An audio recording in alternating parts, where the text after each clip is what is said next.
Dear brothers and sisters in the Lord, ప్రభునందు ప్రియమైన సహోదర సహోదరులారా, today's verse for our meditation is once again from the book of Job. ఈ దినము మన ధ్యానం కొరకే తీసుకున్నటువంటి వచనం మరొక పర్యాయము యోబు గ్రంథం నుండి తీసుకునబడింది. Somehow during the month of July we are meditating many verses from Job. ఈ జూలై మాసంలో చూస్తే అనేకమైనటువంటి వచనాలు యోబు గ్రంథం నుండి ధ్యానిస్తున్నాం. So Job 5:21. యోబు గ్రంథము 5:21 వచనం. Thou shalt be hid from the scourge of the tongue. నోటి మాటల చేత కలుగు నొప్పి నీకు తగులకుండా ఆయన నిన్ను చాటు చేయను.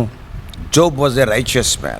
యోబు ఆయన నీతిమంతుడు. But he was seriously afflicted by the destructive hand of Satan. ఆ యొక్క సాతాను యొక్క నాశనకరమైనటువంటి హస్తము ద్వారా ఎంతగానో శ్రమ పెట్టబడ్డాడు. And that hurt caused him deep distress and pain. ఆ యొక్క నొప్పి ఆయనను ఎంతో వేదన గుండా తర్వాత ఎంతో నిరాశపరిచిందిగా ఉంది. Oh, it was a time of great test for him. అది ఆయనకి ఎంతో గొప్ప పరీక్ష సమయంగా ఉండింది. Probably none of us have experienced the situation of Job. బహుశా మనలో ఎవరము కూడా యోబు వంటి పరిస్థితిని ఎదుర్కొన్నటువంటి వారం కాదు. He lost his property like camels and asses. ఆయన తన ఆస్తుల్ని పోగొట్టుకున్నాడు, అంటే ఒంటెలను పోగొట్టుకున్నాడు, గాడిదలను పోగొట్టుకున్నాడు. And he lost his property like the oxen and the sheep, etc. ఆయన యొక్క ఆస్తి అంటే యొక్క ఎద్దులను గొర్రెలను పోగొట్టుకున్నాడు. He lost his servants. తన దాసులను పోగొట్టుకున్నాడు.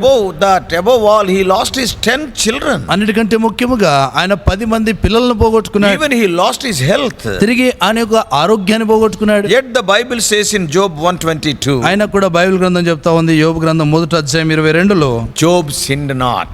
యోబు ఆయన పాపము చేయలేదు. He has not charged God foolishly. ఆయన దేవుని అన్యాయము చేసినని అనలేదు. What a great man. ఎంత గొప్ప వ్యక్తి ఆయన. The same testimony is repeated in Job 2:10. యోబు గ్రంథం 2:10 అదే సాక్ష్యం మరలా కనబడుతుంది. It is written at the end of that verse 2:10. ఆ యొక్క 2:10 చివర్లో రాయబడింది. In all this did not Job sin with his lips. ఈ సంగతులలో ఏ విషయమందును యోబు నోటి మాటతోనైనను పాపము చేయలేదు. So when his three friends heard of all the evil that was come upon Job, యోబు మీద వచ్చినటువంటి కీడంతటిని గూర్చి తన ముగ్గురు స్నేహితులు విన్నప్పుడు, they came everyone from his own place. ఈ యొక్క ముగ్గురు కూడా తమ యొక్క సొంత స్థలాల నుండి ఆయన యొద్దకు వచ్చారు. To mourn with him and also to comfort him. ఆయనతో ఏడవటానికి తిరిగి ఆయనను ఆదరించడానికి వచ్చారు. They are true friends. వారు నిజమైన స్నేహితులు. When they saw him from afar off, వారు దూరం నుండి ఆయనను చూసినప్పుడు they could not recognize him. వారు ఆయనను గుర్తుపట్టలేదు. Or when we see, మనం చూసినప్పుడు they lifted up their voices and wept.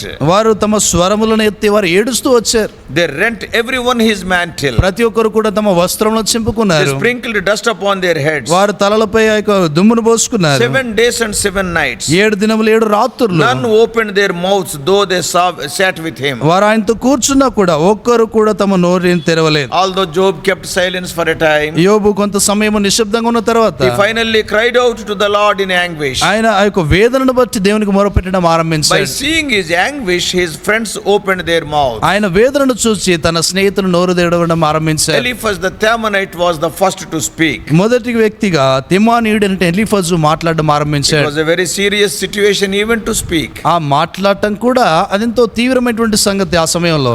And probably Eliphaz may be the oldest of all of them. బహుశా ఎలీఫజు వారందరిలో కూడా పెద్దవాడు అయి ఉంటాడు. So they all respected his age. కాబట్టి వారందరూ కూడా ఆయన యొక్క వయస్సుకు మర్యాద ఇచ్చారు. Because it was their custom. ఎందుకంటే అది వారి యొక్క ఆచారం. Of course, even today the elderly person generally he will be respected. ఈ దినాన కూడా పెద్దలైనటువంటి వారిని ఖచ్చితంగా గౌరవిస్తారు. So when Elihu the Buzite came later, Elihu the Buzite, క్షమించండి, ఎలీహూద్ అనేటువంటి ఆయన వచ్చినప్పుడు బూజీయుడైనటువంటి ఎలీహూదు, we read in Job chapter 32 verse 4, 32:4 మాట మనం చదువుతాము, that he waited till Job had spoken. యోబు మాట్లాడేంత వరకు కూడా ఆయన వేచి ఉంటా వచ్చాడు. Because Job was elder to him. ఎందుకంటే ఈ యొక్క యోబు ఆయన కంటే కూడా పెద్దవాడు. So Eliphaz was a good orator having much human wisdom. ఈ యొక్క ఎలీఫజ్ చూస్తే ఆయన ఎంతో మంచి మానవ జ్ఞానము కలిగినటువంటి వ్యక్తిగా ఆయన ఉన్నాడు. He is a good orator, good speaker. ఆయన మంచిగా మాట్లాడేటువంటి వ్యక్తి. But when God visited him in a vision, he trembled. దేవుడు ఆయనను దర్శన రీతిగా ఆయనతో మాట్లాడినప్పుడు ఆయన వణికిపోతూ వచ్చాడు. In Job chapter 4, యోబు గ్రంథం 4లో I am reading from verses 12 to 16. 12 నుండి 16 వరకు నేను చదువుతున్నాను. About that vision he wrote. ఆ దర్శనమును గురించి ఆయన రాశాడు. Eliphaz wrote about that vision. ఆ ఎలీఫజు ఆ దర్శనమును గురించి రాశాడు. Job 4:12 to 16. యోబు గ్రంథం 4:12 నుండి 16 వరకు. Now a thing was secretly brought to me, and mine ear received a little thereof. నాకు మాట రహస్యంగా తెలుపబడెను, నా చెవిలో ఒకడు గుసగుసలాడినట్టుగా అది నాకు వినబడెను. In thoughts from the visions of the night, when deep sleep falleth upon men, fear came upon me, and trembling which made all bones to shake. గాఢ నిద్ర మనుషులకు వచ్చు సమయమున రాత్రి కలల వలన పుట్టు తలంపులలో అది కలిగెను. భయమును వణుకును నాకు కలిగెను. అందువలన నా ఎముకలన్నీ కదిలెను. Then a spirit passed before my face, ఒకని శ్వాసము నా ముఖమును కొట్టగా, and the hair of my flesh stood up, నా శరీర రొమములు పులకరించెను. and it stood still, but I could not discern the form thereof. అది నిలబడగా దాని రూపం నేను The గుర్తుపట్టలేకపోతుంది. image was before mine eyes, there was silence, and I heard a voice. ఒక రూపము నా కన్నుల ఎదుట నుండెను, మెల్లనైన ఒక కంఠస్వరము నేను వింటిని. Then he spoke these comforting words to Job. అప్పుడు యోబునకు ఈ యొక్క ఆదరణ పూరితమైనటువంటి మాటలు ఆయన పలికాడు. Today's verse for our meditation was from the mouth of Eliphaz. ఈ దినము మన ధ్యానం కొరకైనటువంటి వచనము అది ఎలీఫజు నోటి నుండి వచ్చినటువంటి మాట. Thou shalt be hid from the scourge of the tongue. నోటి మాటల చేత కలుగు నొప్పి నీకు తగులకుండా నిన్ను చాటు చేయను We అంటాడు. all know from Revelation 12:10, మనకందరికి తెలుసు ప్రకటన గ్రంథము 12వ అధ్యాయం 10వ వచనం ప్రకారం Satan is known as the accuser of brethren. సాతానుడు సహోదరుల మీద నిందారోపణ చేసేవాడు. He uses wicked men to accuse God's people. దేవుని యొక్క ప్రజలను ఆ యొక్క నిందారోపణ చేయడానికి దుష్టులైన వారిని ఉపయోగిస్తాడు.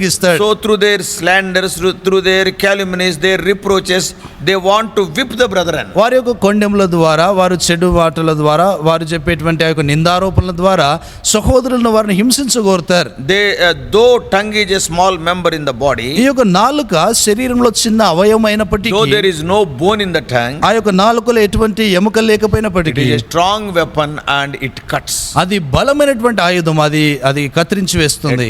A tongue can break the heart. ఈ యొక్క నాలుక హృదయమును బద్దలు చేయగలదు. Oh, the enemies of Jeremiah encouraged one another to smite Jeremiah with their tongue. ఇర్మియా యొక్క స్నేహితులు ఒకరినొకరు ప్రోత్సహించుకుంటూ వచ్చినారు. వారు తమ నాలుకలతో ఇర్మియాను వారు హింసించగోరారు. Jeremiah 18:18. ఇర్మియా గ్రంథము 18వ అధ్యాయం 19వ వచనము. What that verse says? ఆ వచనం ఏం చెప్తా ఉంది? Then said they, come, let us devise devices against Jeremiah, for the law shall not perish from the priest, nor counsel from the wise, nor the word from the prophet. Come, and let us smite him with the tongue, and let us not give heed to any of his words. అప్పుడు జనులు ఇర్మియా విషయమై యుక్తిగల యోచన చేతము రండి. యాజకుడు ధర్మశాస్త్రం వినిపించక మానడు, జ్ఞాని యోచన లేకుండా నుండడు, ప్రవక్త వాక్యము చెప్పక మానడు, వాని మాటల్లో దేనిని వినకుండా మాటలతో వాని కొట్టుదము రండి అని చెప్పుకొనుచుండిరి. This is what Jeremiah's enemies talked about Jeremiah. ఇది ఇర్మియా యొక్క శత్రువులు ఆయన గురించి మాట్లాడుకుంటూ వచ్చారు. Brothers and sisters, కాబట్టి ప్రియమైన సోదర when సోదరులారా, somebody is slandering us, ఎవరైనా మన మీద కొండలు చెప్తా ఉంటే, it is a sad thing to be under the lash of some other men's tongues. ఇతరుల యొక్క మాటల కింద, లేకపోతే వారు మా పలికేటువంటి ఆ మాటల కింద ఉంటే నలిగిపోవటం అంత సులువైన సంగతి కాదు. It is a very, very difficult, sad thing. అదెంతో విచారకరమైనటువంటి బాధకరమైన విషయం. And also it is a great mercy to be delivered from them. అటువంటి వారి నుండి విడుదల పొందటం ఎంతో గొప్ప కనికరం అది. God does sometimes hide his people and keeps them secretly from the strife of tongues. దేవుడు కొన్ని సందర్భాల్లో దేవుడు ఈ నోటి మాట ద్వారా వచ్చేటువంటి నొప్పి కలగకుండా ఆయన దాచిపెడతాడు. In Psalm 31:20, 31వ కీర్తన 20వ వచనములో what the verse says, ఆ వచనం ఏం చెప్తా ఉంది? thou shalt hide them in the secret of thy presence from the pride of man, thou shalt keep them secretly in a pavilion from the strife of tongues. మనుషుల కపటోపాయములను వారిని అంటకుండా నీ సన్నిధి చాటున వారిని దాచుచున్నావు, వాక్కలహము మాన్పి వారిని గుడారంలో దాచుచున్నావు. So sometimes God restrains them not to speak anything against his people, though Satan and his agents prompt to do such evil against God's people. కొన్ని సందర్భాల్లో సాతానుడు వాని యొక్క అనుచరులు దేవుని యొక్క ప్రజలకు విరోధంగా ఏదైనా మాట్లాడాలన్నా, కీడు చేయాలన్నా తలంచినా కూడా దేవుడు దాన్ని చేయకుండా ఆపివేస్తాడు. Satan uses so many tactics ఈ యొక్క సాతానుడు వాడు అనేకమైనటువంటి కుయుక్తులను ఉపయోగిస్తాడు. to defame the brethren and to discourage them in their spiritual life. సహోదరులను వారి పేరు పాడు చేయడానికి, ఆత్మీయంగా వారిని నిరాశపరచడానికి ప్రయత్నం చేస్తాడు. I am very sorry to say, ఇది చెప్పడానికి ఎంతో విచారపడుతున్నాను. I in my personal life faced such tongues and facing such tongues. నేను నా యొక్క వ్యక్తిగత జీవితంలో అటువంటి నాలుకలను ఎదుర్కొంటూ ఉన్నాను. How many times the true children of God, they are utterly discouraged and consequently the ministries are spoiled due to the false allegations. ఎన్ని పర్యాయంలో దేవుని యొక్క బిడ్డల జీవితంలో అటువంటి పరిస్థితులు వారు ఎదుర్కొంటూ వచ్చినారు. అటువంటి అబద్ధపు నిందారోపణలను బట్టి వారెంతో నిరాశ నిస్పృహలు గుండా వెళ్తూ వచ్చారు. People are involved in character assassination. ప్రజలు చూస్తే ఒక వ్యక్తి యొక్క గుణలక్షణాన్ని పాడు చేయాలని ప్రయత్నం చేస్తారు.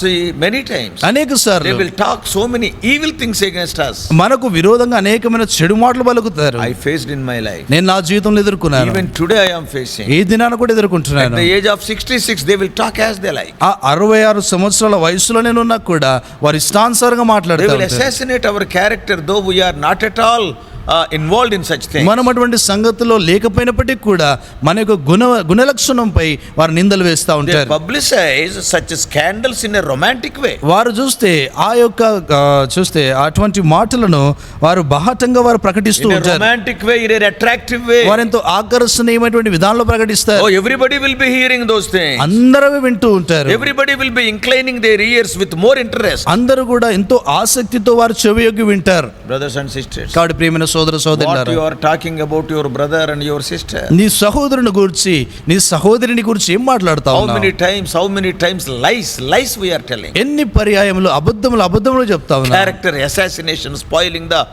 believers' lives. విశ్వాసుల యొక్క జీవితాలను పాడు చేయడం, వారి యొక్క గుణలక్షణాలను పాడు చేయాలని ప్రయత్నం What you are చేయడం. talking about the people who are working for God day and night. దేవుని కొరకే దివారాత్రులను పనిచేసేటువంటి అట్టివారి విషయమని ఏం మాట్లాడుతున్నావు? Asaph is writing in Psalm 73 verse 9. ఆసాపు 73వ కీర్తన 9లో ఆయన రాస్తున్నాడు, Such tongues wander about throughout the earth. ఆ యొక్క నాలుక భూసంచారము చేయును అంటాడు. It will go throughout the earth. అది భూసంచారం చేస్తుంది అంటాడు. So, dear brothers and sisters, కాబట్టి ప్రియమైన సోదర సోదరులారా, if you are true laborers of God in God's vineyard, దేవుని యొక్క ద్రాక్షవనములో నిజమైనటువంటి పనివాడుగాను ఉంటే, I need not tell you by this time you might have become a victim of those scandals at least one time. నేను నీకు చెప్పాల్సినటువంటి అవసరం లేదు. ఎందుకంటే ఇదివరకే నువ్వు అటువంటి కొండెముల విషయమే బాధితుడు నువ్వు అయ్యి ఉంటావు. Many times I shed tears because of them. వారిని బట్టి అనేక పర్యాయం నేను కన్నీళ్లు Those things, కార్చాను. because what they said, వారు చెప్పినటువంటి ఆ మాటలను బట్టి they are not true. వారు అవి నిజము కాదు. I know God knows. దేవునికి తెలిసేది నాకు తెలుసు. But how beautifully in a romantic way they will tell. ఎంత చక్కగా ఎంతో ఆకర్షణీయమైనటువంటి విధానంలో వారు ఆ విషయాలు చెప్తా Not ఉంటారు. only me. నేను మాత్రమే కాదు, Many times you also must have faced these things. అనేక సార్లు నీవు కూడా ఈ సంగతులు ఎదుర్కొని ఉంటావు. Don't be discouraged. కాబట్టి నిరాశ చెందవద్దు. Even using their tongues, such wicked people called Jesus also a Samaritan and devil. అటువంటి దుష్టులైనటువంటి వారు యేసు ప్రభు వారిని కూడా సమరయుడు తర్వాత దయ్యమని వారు పలుకుతా వచ్చారు. Solomon writes in Proverbs about different kinds of tongues. ఈ యొక్క సొలొమోను ఈ యొక్క సామెతల గ్రంథంలో వేరు రకాలైనటువంటి ఆ యొక్క నాలుకలను గురించి మాట్లాడతాడు. We can learn many lessons from his writings. ఆయన యొక్క మాటల్లో నుండి అనేకమైనటువంటి పాఠాలు But I నేర్చుకోవచ్చు. tell you, brethren, అయితే ప్రియులైనటువంటి వారా, but మీతో one చెప్తా day ఉన్నాను, they all have to give account for all their words. ఒక దినాన వారు తమ పలికినటువంటి మాటలన్నిటిని బట్టి లెక్కను That అప్పగించాలి. is what Matthew 12:36 says. అదే మత్తయి సువార్త 12:36లో చెప్పబడింది. Here Jesus is saying, ఇక్కడ యేసు ప్రభువారు అంటున్నారు, Matthew 12:36, మత్తయి సువార్త 12:36లో, but I say unto you that every idle word that men shall speak, they shall give account thereof in the day of judgment. నేను మీతో చెప్పున్నదేమనగా మనుషులు పలుకు వ్యర్థమైన ప్రతి మాటను గూర్చి విమర్శ దినమున లెక్క చెప్పవలసి ఉన్నను. After you are born again, నువ్వు తిరిగి జన్మించిన తర్వాత you may not be committing sins and physically, నువ్వు భౌతిక సంబంధమైనటువంటి విధానంలో పాపాలు చేయకపోవచ్చు, because you are born again. ఎందుకంటే నువ్వు తిరిగి You జన్మించావు. may not be bowing before an idol literally today, నువ్వు అక్షరానుసారంగా ఒక విగ్రహం ముందు సాగిల or పడకపోవచ్చు, you may not be taking a sword and killing a person, నువ్వు ఒక ఖడ్గమును తీసి ఒక వ్యక్తిని చంపకపోవచ్చు, or you may not be committing adultery physically with somebody, నువ్వు ఎవరితోనైనా భౌతిక సంబంధమైనటువంటి విధానంలో వ్యభిచారం చేయకపోవచ్చు, because you are having the fear of God. ఎందుకంటే నువ్వు దేవుని భయం కలిగి ఉన్నావు. But remember, అయితే జ్ఞాపకం ఉంచుకో, 99% believers, they will commit sin through their mouth, through their tongue. 99% విశ్వాసులు తమ యొక్క నోటి ద్వారా నాలుక ద్వారా వారు పాపం చేస్తారు. You have to give account for every idle word. కాబట్టి నువ్వు పలికేటువంటి ప్రతి వ్యర్థమైన మాటకు నువ్వు లెక్కను అప్పగించాలి. Before I close, నేను ముగించడానికి మునుపుగా, through his tongue, remember how much injury Balaam, the Gentile prophet, wanted to cause to the people of God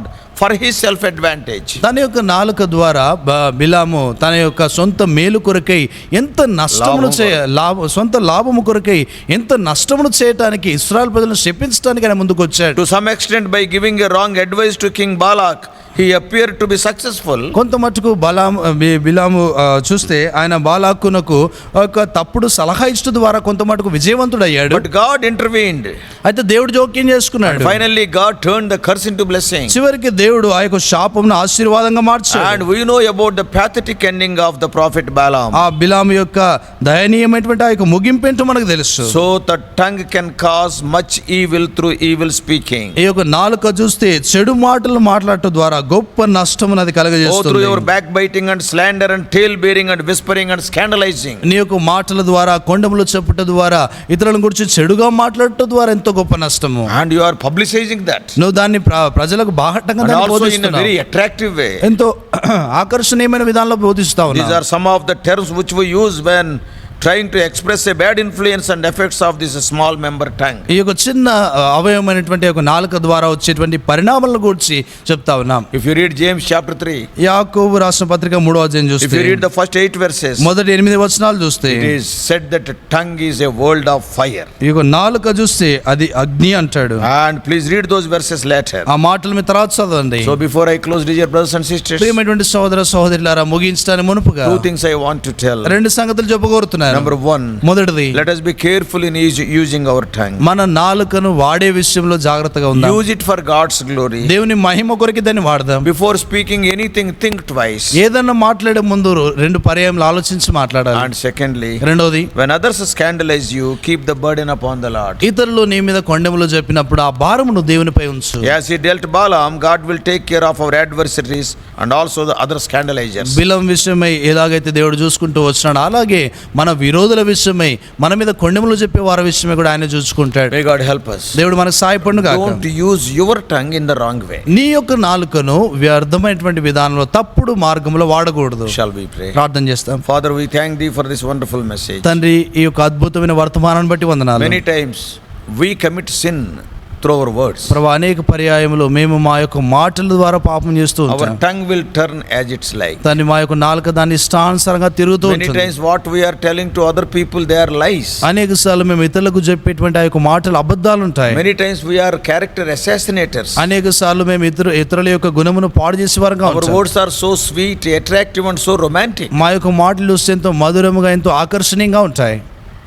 How many people are shedding tears because of our words? తండ్రి, మా యొక్క మాటలు బట్టి ఎంతమంది కన్నీరు గారుస్తున్నారు. Oh Lord, help us to be very careful in our words. ప్రభువా, మా మాటల్లో మేము ఎంతో జాగ్రత్తగా ఉన్నట్లు సహాయపడండి. Today we know many people talked against us. ఈ దినాల్లో చూస్తే ప్రభువా, అనేకులు మాకు విరోధంగా They మాట్లాడుతున్నారు. publicized so many stories, అనే Lord, which are not true.